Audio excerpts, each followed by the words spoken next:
we have a box over near where the book signing was earlier today that you can turn your cards in. So there's some great prizes, so don't forget to do that.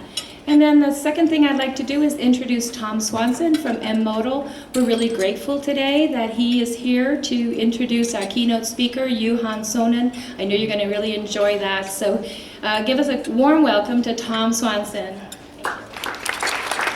Thank you. Good afternoon, everybody. As mentioned, I'm Tom Swanson with M-Modal. Very pleased to participate and contribute in sponsoring this event this year. One of the things that struck a chord with me right out of the gate with Dr. Kvedar's presentation really is aggregating and normalizing information, analyzing and engaging. Now in his case, a lot of what he's talking about is engaging to work with patients to help them improve their own healthcare. We take a very similar approach at M-Modal in that we do those same steps in sequence. However, what we're really looking to do is to help the health of healthcare provider organizations. So one thing for those of you that do know who M-Modal is, and I know there are folks in the room who do not, we're typically known for things like transcription services, coding services. Perhaps some of you are aware of our competing front-end speech solutions. But what we're typically not known for is that all of those products and services that we deliver are built on a core, losing a laptop, scratch that. What they're built on is a core natural language and machine learning environment that allows us to help providers not only create documentation better, more effectively and efficiently, but to use technology to actually understand what that documentation means. So think things like SNOMED, RxMorem, RADLEX, and so forth, and actually deliver that real time. So we can start to drive additional change. So some of the benefits that our customers are realizing is, if you think about things like case mix index, it doesn't necessarily represent actual case mix. Looking at quality scores that you might not be getting all the credit for the quality care you provide. And realistically at a higher level is, how do we help that patient record, your EMR, electronic representation of your patients, actually match what the patient looks like and the conditions that they're experiencing. So while we're not as directly focused on the patients themselves, if we can get some better outcomes, maybe get 30 minutes back in Dr. Kvedar's day so he can hit the pool as his phone ordered him to do, we're going to be in pretty great shape, right? So all of these solutions are things that M-Modal is delivering today. They are live, they're very real. But what we're going to do is look back into the future now. And our next speaker has contributed significantly to the future of healthcare for more than 15 years, both on the policy and the design side. He's a lecturer at MIT, runs a very successful digital design company up in Arlington, Mass. Thousands and thousands of companies benefit from solutions that he not only designs, but also has helped them improve. So please join me in welcoming Mr. Johan Sonnen.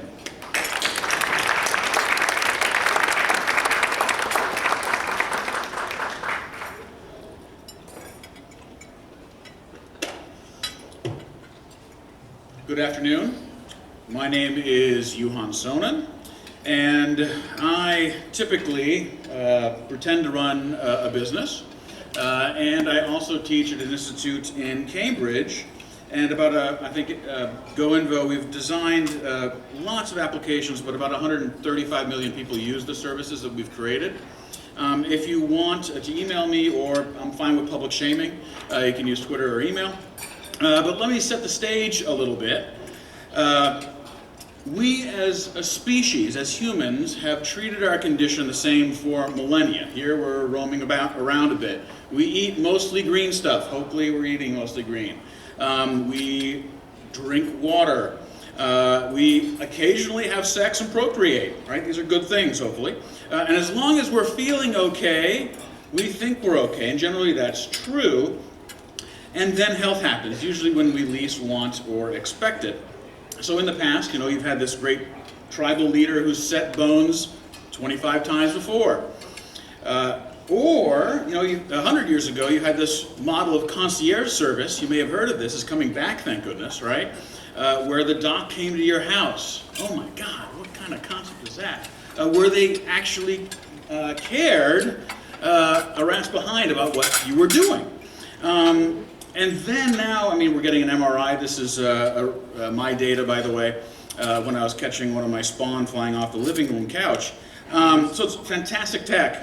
But here we are sort of stuck in episodic issues in periodic exams, right? This rare spikes of health that require this extreme intervention, right? You've heard of seagull management. It's management by exception here. Yet it's remarkable what has transpired over the past 100 years, 50 years, 5, right? Where we were treating burn victims with aloe, still works pretty well. And now we're spray painting your skin based on your own blood cells, and just 2 days later, after severe burn, you're walking out of the hospital with your own basically regenerated skin.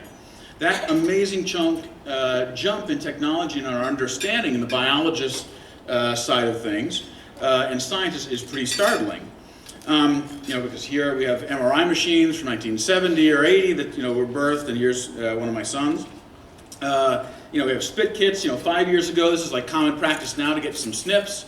And yet yesterday, here I was trolling Indiegogo, and you have DIY CRISPR, right? Sort of insane, sort of awesome.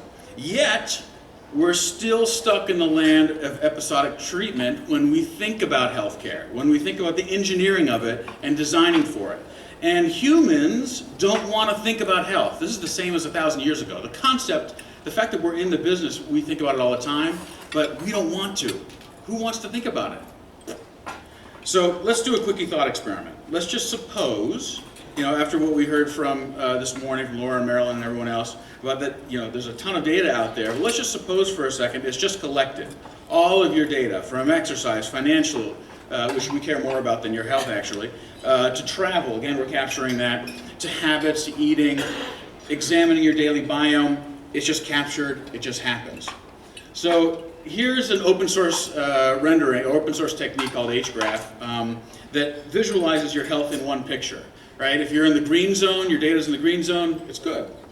If you're out of it, not so good, right? And then in the middle is like, are you passing or failing? We as United Statesians are really familiar with the 0 to 100 score. Yeah, are you doing well or not, right?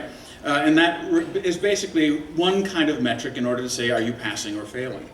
And if you dive in, it's this sort of 10 by 10. Remember that Eames movie from the 60s, World's Fair, where he went from the galactic to the atomic? We do the same technique here where you can dive more and more into this. Now, this is my Cleveland Heart Lab data. It's gotten better, don't worry. Yeah, I'm still functioning. And also don't worry about my data. My entire CCR, CCD, FIRE, and my entire genome has been open sourced under CC0, so there's nothing here that someone else hasn't seen or replicated or synthesized before. Here's my family. Like, all my data is collected, everything's collected. I can see patterns here. I can see my spouse. All of my family's health data is known. The metrics will be known. You can see the trends, you can see the journeys they're going through, and it's at our fingertips.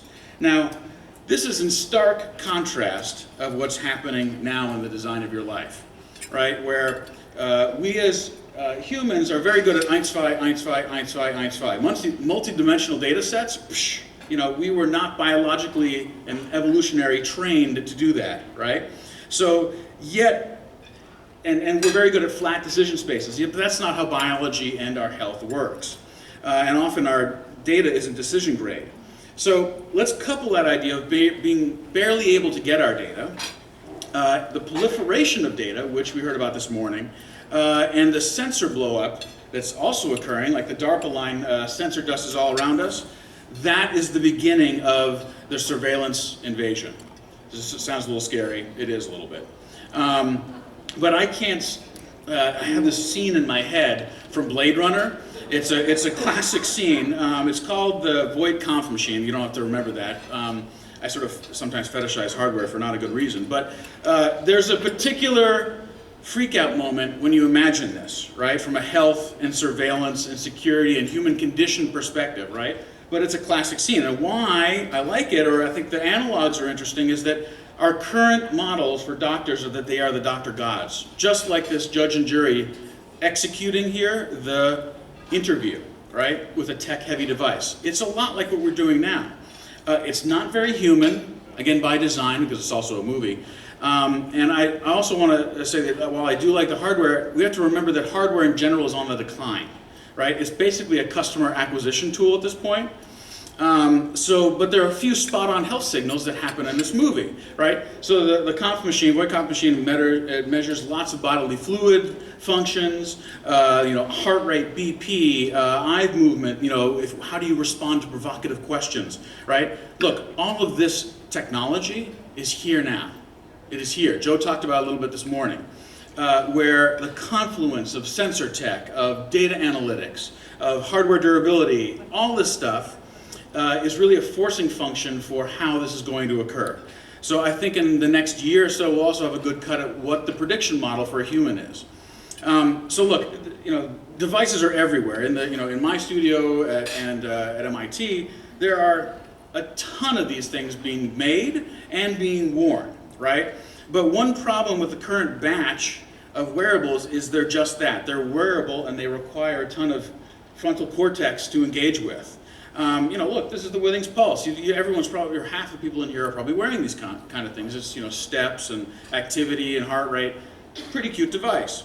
But my biggest beef with all these guys, these micro wearables, is that you're not wearing them 24/7, right? Sticking them in your pocket is easy, but it requires pants. Sometimes I'm not wearing them at home, maybe TMI. But you need to put it in nighttime mode. You need to do all these things to get it working, right? It's not set it and forget it. You can't take it in the shower with you either. So even with the slick new ones, right? You see the shine. It's almost like a fashion statement. They suffer from the same thing, and I call them like the non-forgettables, right? Where form factor really isn't the question, because I don't think any form factor hits it. It has to be invisible, right? And so if you're, part of this too is, if you're getting into healthware hardware, it's almost too late for you. It's, sort of, right? It's a commodity at this point, this kind of thing. So really you have to figure out, well, what's the next step in hardware? Now the flip argument, from a wellness point of view, is do off times really matter at all, right? I want a little health plug that plugs in, that when I'm starting to get sick or is telling me I'm about to get sick, that reduces my sickness by 70%, right? That's actually helpful. Currently, none of the devices do anything close to that. They just tell me the history. And as humans, we really don't give a rat's behind about history either, all right? I'm being a little facetious. So for me, it's all about life, right? Health is a distant second. So look, we're going to design products, and we're designing them now, where the data capture is beautiful. And that's usually going to mean invisibly. So I walk around my house, I stand at my desk, I go pee, I do all that kind of stuff. The physiological data is snagged, and you can do DSP data on it and know whether I'm getting better or worse, right? So you can see here, we have a few sensors in the house, and I think, around the same time frame that Joe talked about, 2025, we're going to just see this massive deluge of chipsets or silicon in us and in our houses and everywhere. And this is where I think humans and machines are going to sync up in a whole new way. Yes, you're eating. Most, maybe you're done now. But let's talk about the bathroom, right? I think this currently is a beautiful, amazing sensor haven right now. And yet we're not picking up anything. So let's consider what the room will collect, right? You can do hair follicles. You can use the shower drain, right? You can do urinalysis on the toilet, right? The Toto has a toilet even a couple years ago that started to do basic urinalysis. You can do your heart rate just by a camera in the mirror.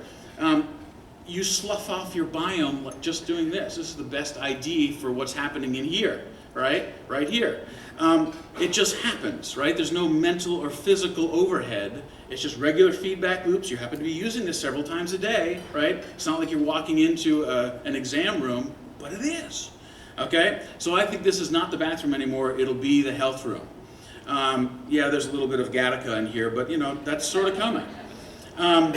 Look, and actually Egg Rock is a crew that does sort of already constructed bathrooms for hotels and big things like that. I think they can easily is too easy a word, but they'll be able to construct these all-in-one systems as well. Because I don't care about my patient portal. I don't. As a human, I don't care about it, right? It's about the teachable moments in that data, usually the micro behaviors or shifts through baby steps that show the future or show that how I can do something better, right? So I think over time now, the majority of all of our personal physiological signs will be sort of snagged non-invasively through these sensors that sniff you a bit, right? No blood draws, just whiffs and touches, okay? So it's just gonna happen. All the data is collected beautifully, automagically. It's got to feel great using it. I don't want to feel like, you know, it's a medical device. That's the wrong thought process. And how do we think more about health and healthy behaviors? And I don't want to think at all about health and security, right?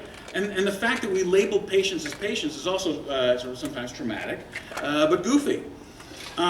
And now you have to think about, well, what's the service that's going to help me through this? I think there will be these digital health cards. Look, Citibank offers me, for better or for worse, you know, this service that tracks all of my finances across Spaceship Earth, right? Looks at everything. And it gives me the little data, hey, psst, Johan, did you log in from Slovenia yesterday? I'm like, oh, probably not, right? Or maybe I did, right? So great, again, finance, finance, finance. But now, I think over time, we're going to build something where, I don't know, it's like a Netflix model, right? Payment model or Amazon Prime, whatever, $1 a month, depends. Maybe you give your W-2 and that's how much you pay. Gotta think about that. And it protects your data. It looks over it. It predicts behaviors, right? This is the kind of thing that is worth it to pay a very small charge for, the monitoring, the hassle-less service. And this does sound a little cheesy, but that's what I want to do. I want to focus on the gigs. I want to focus on writing or drawing or designing or whatever you're into, not about healthcare. So I've always liked this picture or scene from Woody Allen's movie called Sleeper. It's called the Orgasmatron, right? Does just what you think, right? You walk in, you have a blast, 5 seconds later, you're out. It's a very male-centric movie, but this is the way I want health to work. That's what I want. I don't want to think about it. It's got to be beautiful like this, right? It's a little scary, but that's what's coming, and sign me up for that. So we're now coming to a space of like near zero, stage 0 detection, right? Here's our current aging process. For males, it's like 18, and it's a road to perdition. Females, you have till 28 or so, and it just gets ugly. But using all of this, if we had our health room, right, we could look at the emotional analysis all the time by our phones listening to us, our voice analysis, bots in our stomachs. We're seeing things at the cellular level. I think this is really how we're going to get somewhere different in our lifespans, because ultimately what's happening is it's turning into an inverse bathtub curve. So for those engineers in the room, this may look familiar, but for those who are not, in production of big machines or cars, or let's say you go to Sears and buy a washing machine, right? You get it, it's delivered to your house, and either it explodes immediately and psh, it's over, you get a new one, or it lasts a really, really, really, really, really long time and then just has a catastrophic failure and over. Psh. That's how I want my life. That sounds really bizarre, right? Like it sounds like, yeah, it's like a gear. But I don't want this sort of slow road to death. And that's something we can really start to work on. So how are we going to see into the future? Well, the naked eye is a great way to look into the bloodstream without cutting you open. You can see a lot of things in advance, from cancers to Parkinson, all these things that manifest behind the scenes. Versus, like, here's the, and how do you get that? Well, right now it's a $100,000 ice machine. But guess what? You've got pocket devices like DI that are looking directly into the eyeball. You've got other services like Eyes First, which are looking at about 65,000 ocular scans and setting up the data in order to make the machine do automatic diagnosis. You need both of those together typically. Two good examples, right, that work together. You see, windows like this, which use cheapo cameras, $3 sensors, to check out your heart rate through my face. It speeds up the face, just like they're doing in NICU units now. Fabulous. I want that at home. I'm not the hospital, right? And then the crazy part here is that you can actually use cameras now to look at AFib from 30 feet away. Goes right through you. Yeah, pretty freaky, pretty awesome. freaky. Awesome, freaky. Then there's things like, adamant, right? Where it looks at your breath. There are 25 different signals to get through your breath on metabolism. All these things are non-invasive. Pretty fantastic. And then, what's mentioned before is we're going to eat our bots. There's no question that we're going to have some kind of search and destroy missions at the cellular level when the proteins go awry, when they replicate in a funny way. It's going to be weekly vitamin, whatever the frequency is, and that's another reason why the inverse bathtub curve is closer to our future than not. Because ultimately, I just want to go down to the store, I'll pick this up when I get a little micro flu treat, very personalized, and I'll be okay in a day versus 6. Yep, it's scary. And now that we think about what you can do with spoofing your genome and things like that, it gets really nutty. But HAL is here regardless of our comfort level. So there's going to have to be some cultural changes. So ultimately, it's getting to stage 0, right? By the time something is a cauliflower growing on your back, it is too late. I want to see that at the protein level and get it hammered then. So look, to wrap up, here are some like half dozen target areas where I think we as designers, engineers, policymakers can jam on. One is, what are the top 100 health signals? We don't have a standard view of that for a human. That's sort of crazy. You go to every single hospital, it is different, right? Different basic fundamental metrics of what defines you. One. And then you get a baseline, right? That would be pretty phenomenal. The second thing is our incentives are completely screwed up, and that's impossible to see. If you go to determinantsofhealth.org, there's a pretty cool map of this where it shows all the things like environments, biology, education, right? The two biggest signals for people and how they're going to be healthy or not is poverty level and education. And yet there is nothing talked about the determinants. Yet, so we need to change the incentive game for sure, okay? To look at all those things. And then also by actually working with the 15 million who are uninsured, who don't really care about health or can't afford it, if you infect them early, you don't think we're going to start using that stuff? Sure as hell we are. And then also design the practice of medicine. It's easy to be several degrees away from the actual happening of medicine. If you don't have that first-hand experience of how it works, good experience to get. Lastly, let's pretend for a second that we don't treat everyone in their education system like a Harvard Business School, where finance is the middle of the world. But let's think that for a second that what happens is that nature and culture and governance are really the slow-moving objects in the middle and very fast in the top is fashion. What I'm asking you here is get into the policy game. It's painful. I have bruises and cuts from it, right? But I'm still fairly promiscuous in what I do with it. But I recommend heartily that you have to sometime in your career get into it to see how the sausage is made. With just doing one level of that, I think you can't attack it as hard. And just as this is what I've been doing on that front. Not that anyone cares. But anyways, we, as in all of us, are doing what Orbitz did to travel agents.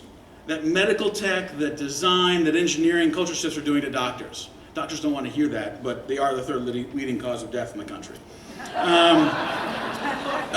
So the moral of the story is, it's about invisible, beautiful detection, continual detection, right? And it has to be amazing when you touch it. Because what the data does, it lets us live aware of our health. We know that cow milk and sugar and ice cream are bad. Okay, so what? But as soon as it becomes quantified, not this, I have to fill out this annoying diary kind of way, you get, here's my daily report that Yuhan, those 14 Twinkies last 2 weeks are going to drop your life expectancy by 2 years, right? That's when I think things start to change dramatically and not before. And ultimately, this is about living at home, living life. You are in less than 1% of your life is at a hospital.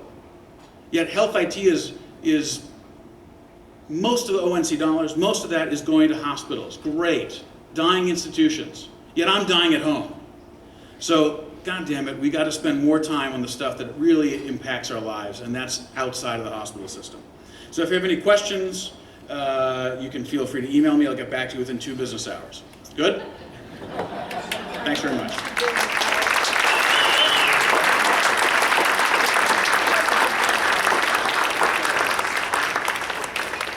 I don't know if you have time for questions, or if someone wants to yell at me, you're welcome to. Yeah, sure.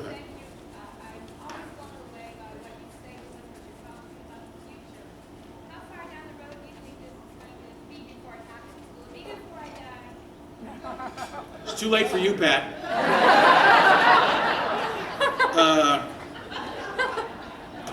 Let's be real. So, you know, my kids this will become part of their daily activities, right? Where again, that's the whole point. Is it's not part of their daily activities. It's part of ours. It should not be part of theirs. Who else can I insult? You, Pat, we're friends, so we can go back. When does that come? I wish it was here now. That's so far off. But look, you can see there are small little, these micro clinics that have gone in and out of business for the past 4 years, or these little health gauntlets, right? In England, in London, you could see even, it's a weird example, but there used to have, after 6 p.m. at night, these huge hubcaps in the middle of the road would pop up near pubs. They're actually portable urinals, right? And then at 2 a.m. they'd go back down on the ground, but they also had self-cleaning ones that also could do blood pressure, right? And so you see, it's weird. It's like, wow, why would I do that? But I think you're going to see a lot more integration happening there, and I see these mini clinics that are self-service have been making a tick up. And you see the gauntlet of little, like 5 or 6 different devices where I can go and do blood pressure here, I can do weight here, I can do this. At least the beginnings, the atomic units of that are beginning to be birthed. So I think in the next like 2 or 3 years, we'll have something where it's Minute Clinic is doctorless, nurseless, and then there'll be a nurse there to help you walk through, or a docent. Way in the back.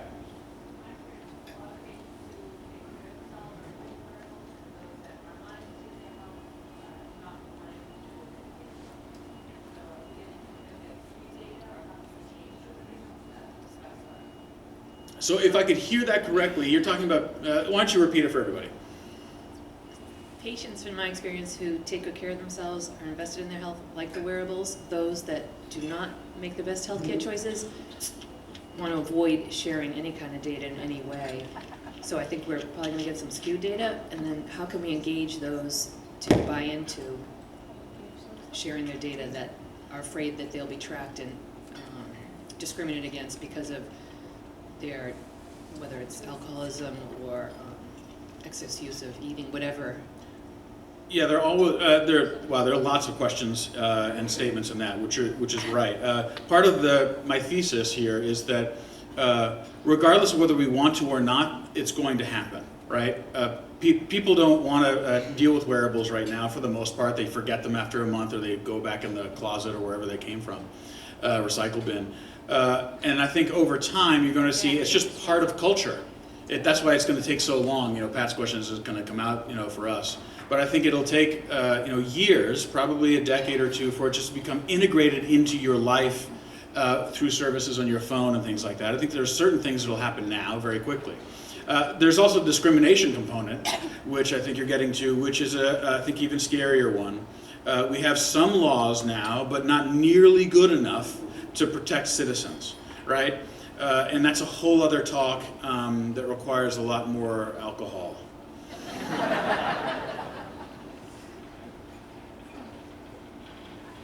Do you think cars, automobiles, could you collect data? The question is, could automobiles, the things we sit our butts in for hours a day, be a good collection mechanism? Yeah, and there are already several cars who are doing that. My hope is that we're nuking the idea of a car, but that's maybe too sci-fi. Yeah, Jaguar. For those who are the 1% can afford that, yeah, right now.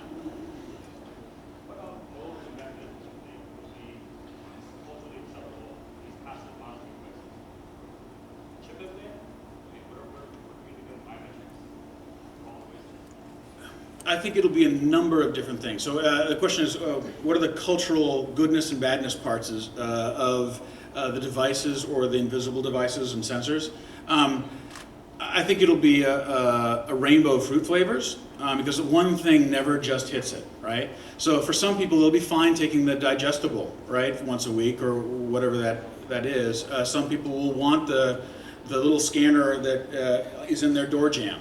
Some people won't want it at all, and it'll just happen at work without them knowing it. Or because they opt in to the contract to get paid so that you can pay your mortgage, right? The companies will get that, right? So that's where the evil starts to come in, right? Good question, I don't have a perfect answer for it. Anything else? Okay, otherwise, if you just ping me and I'll try to get back to you as soon as possible. Thank